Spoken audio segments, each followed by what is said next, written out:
I did then think, when the Brexit party dissolved and we allegedly had Brexit, I thought, well, that's it now. But we haven't got Brexit. When people say to me, was Brexit a mistake? I say, God knows, because we haven't got it. Mhm. We haven't got Brexit. So I feel sufficiently strongly about the independence of the UK, about the UK being a sovereign nation, deciding its own laws, its own borders, its own trade agreements. I want that so much that I have, yes, yet again, for the second time, come out of retirement.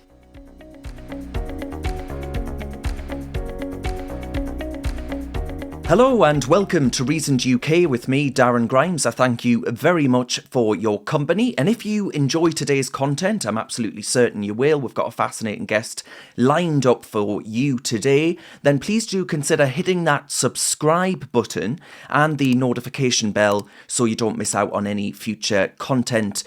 As you'll all be well aware by now, Reasoned is fan-funded, so if you're in a position to support us, please do consider hitting the link in the description where you can do so no matter how small. It all very much helps.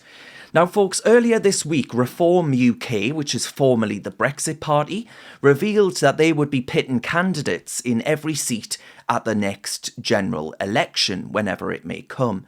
The party say that Brexit hasn't been completed, that part of the United Kingdom, Northern Ireland, has been hived off and is still being controlled by the EU Commission. And they then announced a slew of former Brexit Party MEPs that would actually be backing Reform UK moving forward. So I'm delighted to say that to discuss this and much more is the former Conservative Minister, Conservative MP, and then of course Brexit Party MEP, and a bit, I must say, of a reality telly superstar. Anne Widdecombe joins me now to discuss Reform UK. And thank you very much for your time today. And I have to start by asking you, it's 3 years on today, it marks 3 years today, since Boris Johnson announced to the United Kingdom that we would be going into lockdown. Now, 3 years on, of course, as you are well aware, we see the sheer scale of the economic, the social, the political mess that successive lockdowns have actually unleashed upon Britain. Yet, Poland suggests that a lockdown scepticism remains quite the minority. I wonder if you've any views on that, Anne. Do you feel, does that portray a Britain that you're proud of? No, not really. I think Boris's original instincts were the right ones, where he said it was a land of liberty, but he didn't last that long. And I think there was only one side ever given during the lockdowns. And particularly media outlets like the BBC created an awful lot of alarm. And my view throughout was, and I actually wrote this in my Express column, very good column, by the way, every Wednesday. And I actually wrote in my Express column that I did not believe in universal lockdown, that I thought we should indeed lock down the highly vulnerable, and we should tell everybody else that it was their duty to keep the economy going. And I haven't seen or heard anything since which contradicts that. Now, it does begin to appear from the evidence that, a lockdown, a universal lockdown at any rate, may not have been entirely the right answer. But I'm afraid, you saw what people were like. If you weren't wearing a mask, they would challenge you. If you, stood 5 feet away instead of 6 feet away, they would challenge you. And it's all an extension of the politically correct Britain that we've become. There wasn't a blitz spirit at all. No, I couldn't agree with that more. Now, of course, as a consequence of alleged breaches during that lockdown period in number 10 Downing Street, Boris Johnson sat in a parliamentary inquiry, in front of a parliamentary inquiry this week. And I mean, and Boris's instincts, as you rightly say, they were right, and I couldn't agree more with that. And I think if it wasn't for him, and I don't know if you agree with this, but if it wasn't for him, I would argue that actually we would have been locked down harder and for longer. Do you have any sympathy for the man as a politician, Anne, and the way in which actually he was removed, the undignified way in which he was removed from office and subsequently faces a suspension from Parliament? Because many of your Express readers, for example, do feel that way. Well, I have some sympathy for him. Yes, I have to say my sympathy has been greatly attenuated by the deal that he struck. Theresa May struck a frightful deal with the EU. Boris tinkered with that. And now Rishi's tinkered with the tinkering, but none of them have actually done what the nation voted for, which was to detach ourselves from the EU. So my sympathy for Boris is attenuated by the unholy mess that he made of Northern Ireland. It was Boris, not Theresa, who put a border down the Irish Sea. So let me just say my sympathy is limited, but I do have a lot of sympathy with him over this. Because I can't get excited about a bit of birthday cake. He was with people he'd been working with all day. Now, if you look at what the national guidelines said, if you could work from home, you must. If you couldn't work from home, go into work, and as far as possible at work, you take precautions. So you were allowed to work together. He was with people he'd been working with all day. He hadn't gone out into the highways and byways and invited people into a big party. And by the way, I think Keir Starmer was much more culpable because those weren't people that he was working with day Mm-hmm. after day. Those were party workers in a campaign, and he had a beer and curry session at the end of it. Now, to my mind, that's the party. But sitting down with people you've been working with all day and having a bit of birthday cake, well, I ask this and have asked throughout, what is the difference between meeting a work colleague with a file in your hand and meeting a work colleague with a bit of cake in your hand? What the heck is the difference? So I was never able to get excited by it. I mean, we should remember Boris suffered enormously from COVID. He nearly died from COVID. And of course, his mother died subsequently in hospital, and he was subject to exactly the same rules as everybody else was subject to when it came to visiting and being with dying relatives. So I've just no time at all for what I now regard as a witch hunt. And I really do think it's a disgrace to natural justice that so many of the people sitting on that committee and sitting in judgment had already passed that judgment in Yeah. tweets and social media. They'd already passed it. So we know what they think. So how are we supposed to believe that they're going to come to this with a completely impartial approach? They're not. And it does strike me as utterly bizarre that Durham police decided not to take any further action in the case of Sir Keir Starmer, as you mentioned, with the curry and a bottle of Well, beer, but they did with Boris Johnson. I mean, it just does smack, Anne, of a conspiracy against a man that the liberal elite in Britain once adored, when he was Mayor of London, in which he won, of course, twice. And now, Anne, he committed the ultimate offence by actually delivering on the wishes of we plebs by ensuring that we delivered Brexit. Now, is that the reason that there is such a concerted effort, a constant attrition against this man in particular?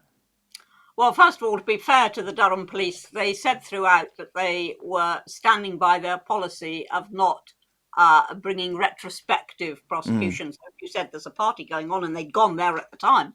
That was one thing, but they were not doing retrospective. So I just use that to be fair to Yeah. Durham. But as far as the campaign against Boris goes, yes, of course it's Brexit based, but he never gave us Brexit. He didn't give us Brexit. That deal wasn't Brexit. I mean, there was a very big meeting before that vote in the EU Parliament when we had to decide as a Brexit party whether we're going to support the deal or not. And Boris constantly assured us that all those issues that we were worried about would be sorted out in the course of the trade negotiations, which, if you remember, followed the deal. Hmm. Well, of course, they weren't sorted out, and Boris didn't give us Brexit. But what he then did do was to try and get the legislation through the House of Commons, which would have enabled him to invoke Article 16, which would have enabled him to tear up those parts of the protocol that weren't working. And he did do that. He did at least try that. Now, I think that is at the heart of the people who wanted to get rid of him. They didn't want Brexit. They want closer ties with the EU. I put Jeremy Hunt firmly in that camp. And they've done their best to undermine Brexit. We haven't got Brexit. That is the simple truth of the matter. Boris didn't give us Brexit. And is it your view then that Rishi Sunak is doing much the same, Anne, in actually turning around and saying to unionist communities, to Brexit backing MPs, look, this deal, the Windsor Framework that is called, which is just a reheated version of the Northern Ireland Protocol, not much has changed really. I mean, God forbid, allowing Northern Ireland to receive medicines from its own country. I mean, these are the kinds of extractions that you would expect an enemy power to take from a country that's just lost a war. So, do you think Rishi Sunak is guilty of the same sins? And what I mean by that is he's telling people, look, we've secured this deal, it brings back power, when actually it doesn't, because ultimately the EU Commission still has a say over what goes on in a constituent part of the United Kingdom. Yes, well, the polite way of putting what Rishi told Parliament was that, it was misleading, that it was oversold, that it was over-optimistic. The brute fact is it was all a load of lies. I mean, they're talking about Boris lying to Parliament. I mean, the idea that the Stormont break gives any power to the Northern Ireland Assembly at all is just a hoot. I mean, even if they were able to get through all the hurdles that are put up in the way of actually trying to veto an EU law, the fact is the EU are then entitled to compensation every time that law is broken. So I don't actually think anybody's thought this through properly. It isn't true that we've got control of VAT throughout the province. It's not true that we can have unfettered decisions on state aid. None of that is true. And because of the way that they control large chunks of Northern Ireland, business, that is, because of the way they control that, there is a ratchet effect on the UK. We are not yet free of the EU. Now, the Conservative Party manifesto said, in terms, this is what Boris told us, we will leave the European Union as one UK. And that has not happened. We have abandoned Northern Ireland. And I'm amazed that Rishi thinks it's worth having no power sharing and, a perpetual grudge in Northern Ireland. I can't believe he thinks it's worth it just to placate the EU. I mean, watching him in that backslapping exchange with Macron was actually enough to make anybody ill, because Macron is certainly no friend to Ireland. In fact, when he was challenged and he was asked, well, how would you feel, Mr. President, if Toulouse and Paris couldn't trade freely? And he said, oh, well, that's different because they're all part of the same country. That's the limit of his understanding of Ireland. We had Ursula von der Leyen during the great vaccines argument trying to close the border without even consulting the Taoiseach. She didn't even ask him. And needless to say, he then told her it was an appallingly bad idea. They've no concept of the border, and we do know this because it was recorded, it was filmed, so there's no doubt about it. There's no he said, she said about it. Barnier actually said in terms that they could use Northern Ireland to wreck Brexit. That was what he said. Now, I didn't actually use the phrase to wreck Brexit, but they were going to use Northern Ireland to put pressure on Britain. And they have no idea of the sensitivities of Ireland and the Irish border and the Good Friday Agreement. And I cannot believe that somebody who voted for Brexit has left Northern Ireland in the single market. Can't believe that. Why did he vote for Brexit? And ultimately, whilst Great Britain can claim to have all of these new Brexit freedoms, we're not going to use them, and the divergence away from EU rules, for example, because that would mean diverging away from Northern Ireland. Well, exactly. I mean, Northern Ireland is a complete break on Brexit, and that's more the Stormont break than what he says. I mean, it's a complete break on Brexit, but there's no will there to diverge. I mean, we can at least set our own corporation tax. And what does Jeremy Hunt do? Raises it to be on a level with France, deters investment. There's AstraZeneca going off to Ireland because it's fed up with the corporation tax rates here. And Jeremy Hunt just goes on putting it up. They don't want divergence from the EU. Do you think is that, Anne, because Rishi Sunak and Jeremy Hunt are a couple of politicians who would quite like to be popular around the dining tables of, these global elites, and actually, they're more bothered about Macron and Ursula von der Leyen than perhaps they are Brexit backing MPs in Britain? Oh, I think they're just frit, quite honestly. I mean, nobody can deny that, if we diverge and if we become Singapore on Thames, that the EU is not going to like us and No. that they will take every possible step that they can to make our lives difficult. And I think they're frit. That's what it is. They're frit. And now a lot of people now think Brexit was a mistake. What they don't realise is we haven't got Brexit. We aren't doing Brexit. So it cannot be a mistake and it cannot be a success because it ain't happening.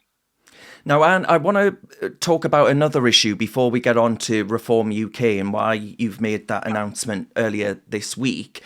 Now, you've been vocal about those who stand out in support, that is, about those who stand outside of abortion clinics offering prayers, often actually in current examples of, I can think of Isabel, and a priest actually was arrested recently for offering prayers in their heads, not saying anything out loud. And I think this is outrageous, and actually it's a dangerous road to go down. Now, Anne, you suggest that actually such people offering prayers maybe in their heads or otherwise are actually there to offer help as well as prayers. But a lot of the argument around these buffer zones, and from especially Labour politicians, the Labour benches are very vociferous about this issue. Now, they argue that these buffer zones are there to ensure that those in incredible moments of distress are put at risk if they are exposed to what they would view as piety and ideology. What do you say to that argument, Anne? Well, in this country, there is no, I can't talk for the states, but in this country, there is no aggressive intervention outside abortion centres. There is merely the offer of help if required, and you have to approach them. They don't approach you. And what I think the opposition overlook is that not everybody at the point that they go into the abortion clinic is convinced that they're doing the right thing. And we've got chapter and verse on people who have been helped at the very doors of the abortion clinic because they didn't really want it. They've been pressurized either by others or by circumstances. They're very uncertain. They think they've got no choice. They see a possibility of help and they go over to inquire. Now, we've got chapter and verse of people who say, thank God we didn't have the abortion. And that is what, the opposition to this won't acknowledge. They won't acknowledge that not everybody is happy to have an abortion. And in fact, if you want to look at pressure, you need to look at what happens in some abortion clinics when people go in thinking they're going to get impartial advice. And all the advice they're getting is have an abortion. Mm-hmm. Whereas the life centres in this country really do give fully impartial advice. And they say, this is this and this is this. And yes, we had a film the other day on Panorama which showed some very dubious activities. Doesn't happen with the Life organisation. They are meticulous. And I remember once I went into a life place and I looked around and I said, oh, this is a bit dull. Would you like me to give you a picture to liven it up? And they actually said to me, yes, we'd love a picture.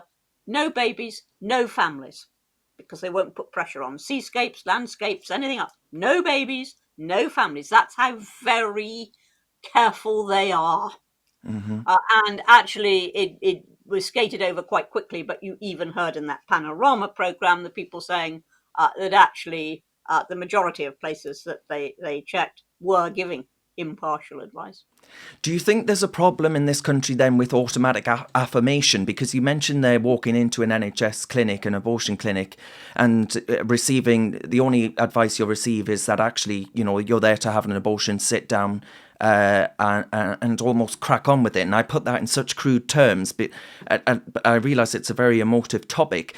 But there are other aspects where, gender dysphoria and the phenomenon of gender dysphoria, where automatic affirmation seems to be the creed of the moment, where those in positions of power, I mean medical professionals, are actually afraid to offer advice that goes against what is popular in the culture, perhaps, for fear of being accused of some Islamophobia. Oh, I don't think it's just fear. I think there's a cavalier attitude. I mean, we had that scandal a few years ago and where doctors were found to be pre-signing forms, just Yeah. pre-signing the forms, hadn't seen the patient, didn't know anything about the patient, just pre-signed the forms. Now, that actually is very cavalier, because if they hadn't talked to the patient, if they hadn't seen the patient, how could they possibly know that that was really in the patient's best interest? They hadn't made even the most cursory investigation. So I don't think it's just fear, but I think there is fear operating amongst those who actually do think otherwise, who are pro-life, or who are believe that a woman is a woman and a man is a man, and that yes, you can become a trans woman, but you're still not a full woman. Hmm. People who believe that um, are afraid to express it because of the cancel culture, because of the pressure around them. Now, my answer to that is, you've really got to be upfront about it, because if enough people are upfront about it, well, they can't sack you all. Yeah, indeed. Now, Anne, let's talk about Reform UK. Now, I know you've perhaps given up on the Conservative Party, maybe with the same zeal, Anne, as you've given up on the Church of England. But is it not better, some might argue, is it not better to stay in these old institutions and actually fight for reform, for want of a better way of putting it, from within? No. No? The fact that, that is the argument that was mounted against leaving the EU. Oh, well, we'll reform them from within. I mean, some hope. We never managed to get any changes at all. I mean, witness Cameron going over there to get changes that would, obviate a yes vote in the referendum. I'm just, there was no possibility of change. Similarly, those who stayed in the Church of England just very gradually either trickled out or gave up within the church, because there was no method. There was no easy method of changing it. And I could have stayed in the Tory party and been one of a minority of voices in the Tory party, but I wouldn't have changed anything. The way to change things is what I did with the Brexit party. I went out, I joined it, I fought for it. We swept the board in the European elections. We forced the government to actually implement what it described. I wouldn't describe it, but what it described as Brexit, after years of dallying and doing nothing at all, not even pretending to Brexit. So I don't think I could achieve anything by staying in the Tory party. I gave 55 years of my life to that party, but it ain't the same party. I mean, we've got a red party in this country. We've got a pale pink party in this country. We have no true blue party. I just don't see any future for somebody like me in the Conservative Party. And I don't see any future for the country as a result of having that sort of Conservative Party. I mean, I must say, I do, and this isn't intended to be sycophancy, but I do wish that you were in the House of Lords. I do wish that we had voices like yours actually in that institution, because it's basically a chamber now full of Blairites and technocrats. Yeah, and mini-skirted wonders. Virtually no, serious stuff at all. Well, there's some serious stuff, but nothing like what there used to be. The reason I'm not in the Lords is because David Cameron point blank refused to put me there, and he must answer for that. I can't answer for it. But again, I don't have the respect for the Lords that I used to have. I certainly don't have the respect for the Commons that I used to have. And the Lords has gone the same way. It's far too big. It is full of what I call superficial appointments. It's full of politically correct appointments. And it's just not the institution that I once knew, which I used to think was actually superior to the House of Commons, because it was very serious, and it wasn't anything like as it was certainly divided by party, but it wasn't anything like as pettily party riven as the House of Commons. And I used to think, yes, this is an institution I shall one day be very, very proud to be in. I don't think that anymore. I really don't think that anymore. Who ruined that institution then? Is that Blair? Do you blame Blair for that? I think Blair took a very large step, yes.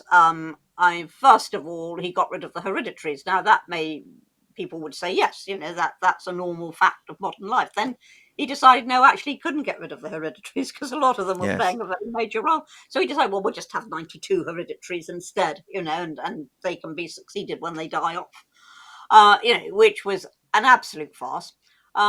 And he then made a load of appointments because we'd had 18 years of Conservative government, so there was an inbuilt Conservative majority in the Lords. That's quite true. He then made a whole stack of appointments. He pushed up the numbers in the House of Lords.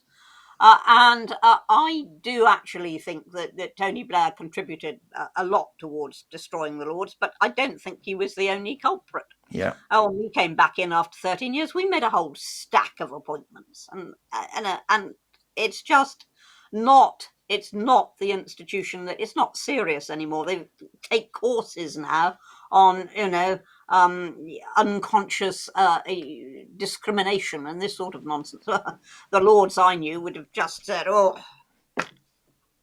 Yeah, I agree. I mean, it's a race to the bottom, really, essentially, isn't it? And I want to talk about an elected chamber now. So, you have views on the first past the post electoral system. I know. Now, your party, Reform, doesn't actually agree with you on that, or at least it will actively seek to campaign for proportional representation at the ballot box. Now, because we have first past the post, Dan, currently, do you agree that Reform actually doesn't stand much of a chance at the polls at the next election, and therefore all Reform is going to do, ultimately, is help Sir Keir Starmer win an outright majority that'll do nothing to bring about the kind of Britain that you and I want to see? Well, first of all, yes, I'm totally in favour of first past the post. And that is why I didn't join Reform when the Brexit Party dissolved and more or less morphed into Reform. And I said no. And that was the reason why. I said I don't believe in proportional representation. I accept that Reform has that as a major objective. And you might as well ask me to join the Tory Party and not believe in private enterprise. So I didn't join Reform because of proportional representation. But then, it became obvious that you can't have any constitutional reform without a referendum of the people. I'm not sure many in the Tory party do believe in private enterprise these days, Anne. Maybe not. It's sort of shibboleth. You have to believe in private enterprise in the Tory party. You have to believe in proportional representation for reform, and I don't. But to have proportional representation, you would have to have a referendum of the people, because no government can just tinker with the constitution. That is absolutely out of the question. So you have a referendum of the people. Now, I don't see the Brits being very keen on referendums anytime soon. I reckon they've had enough. And so I don't actually think it would happen too soon. And therefore, because I believe in the rest of what Reform believes, I decided that was what I would join. I was politically homeless after the Brexit Party dissolved. I did not go back to the Conservatives. Couldn't. The Afghan interpreters, Northern Ireland, all sorts of reasons I wouldn't. But I didn't go to Reform either. But now I've decided that there are more important issues. And the big issue is actually implementing what the people asked for, which was Brexit. And above all that, and the reason that I've actually joined Reform, the major reason I've joined Reform, is I want to save the Union, which I think is severely threatened by the Northern Ireland Protocol. Yeah. So then that argument about Reform and your activism only ultimately serving to help Sir Keir Starmer, what do you say to that argument? Well, first of all, I think that we are at an advantage this time round. Now, that was exactly how the Brexit Party reasoned in the last election, that the only way to get Brexit was to actually have a Conservative majority. Well, we've now seen that's not true. That's not going to happen. You're not going to make anything worse. Secondly, I think this time we are in a slightly different position because people were very afraid of Corbyn. And people were saying to me on doorsteps, well, we'd like to vote for you, Anne, but, we're afraid that will just let Corbyn in. But people aren't afraid of Keir Starmer in the same way. They're just not. Therefore, they may be prepared, if we can put up a good enough case, they may be prepared to risk a third party vote. And therefore, I think it is not quite the same. And I think the threat isn't quite the same. I mean, the idea of a Corbyn government was horrifying. But if we let Keir Starmer in, well, frankly, the Conservatives are going to lose anyway. They're going to lose anyway. We know that. So that's Reform UK, and I read in the Sun actually that yourself and Nancy Delolio are joining forces. I don't know if this is true. I hope it is. Are joining forces to actually sign up to E4's Celebrity Cooking School. Is that true? First of all, Anne.